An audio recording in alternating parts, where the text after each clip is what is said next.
मार्च 1527 आगरा के पास खानवा का मैदान। एक तरफ हजारों राजपूत योद्धाओं की सेना और दूसरी तरफ एक नई शक्ति जो अभी अभी भारत में आई थी।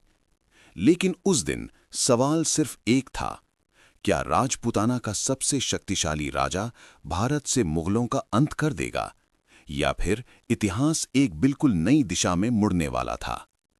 राजपूताना के वीर राजा राणा सांगा एक ऐसा योद्धा जिसके शरीर पर असंख्य घावों के निशान थे। एक आंख जा चुकी थी, एक हाथ भी नहीं था, फिर भी उनकी तलवार का खौफ पूरे उत्तर भारत में था।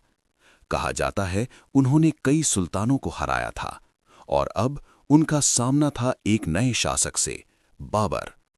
दूसरी तरफ बाबर की सेना युद्ध के लिए तैयार खड़ी थी, लेकिन इस बार युद्ध का तरीका अलग था। तोपें, बारूद और एक नई रणनीति। बाबर जानता था अगर आज हार गया तो भारत में मुगल सत्ता शुरू होने से पहले ही खत्म हो जाएगी। सुबह की पहली रोशनी के साथ खानवा का मैदान युद्ध के शोर से गूंज उठा। राजपूत योद्धा तलवारें लहराते हुए आगे बढ़े।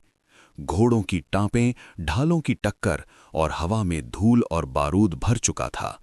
लेकिन तभी मुगल तोपों की गड़गड़ाहट पूरा मैदान हिला देती है। युद्ध भयंकर था। घंटों तक दोनों सेनाएं टकराती रहीं, लेकिन धीरे धीरे बाबर की रणनीति भारी पड़ने लगी और जब राणा सांगा गंभीर रूप से घायल हुए, राजपूत सेना पीछे हटने लगी। उस दिन बैटल ऑफ खानवा में सिर्फ एक युद्ध खत्म नहीं हुआ था। उस दिन उत्तर भारत की सत्ता का संतुलन बदल गया और इतिहास ने देख लिया, कभी-कभी एक ही युद्ध सदियों का भविष्य तय कर देता है।